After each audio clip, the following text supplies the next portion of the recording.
If you are already connected to a Wi-Fi network, please disconnect from the network.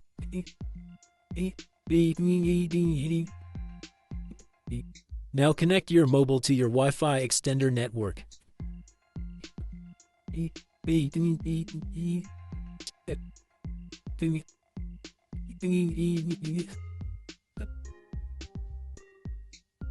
Now go to the TP-Link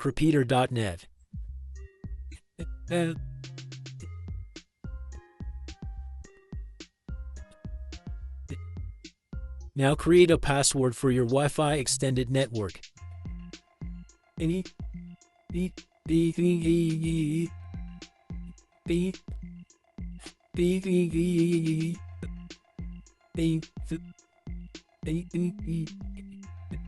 It will list the available networks in your area. Now select your target Wi-Fi network. Now enter your chosen Wi-Fi password.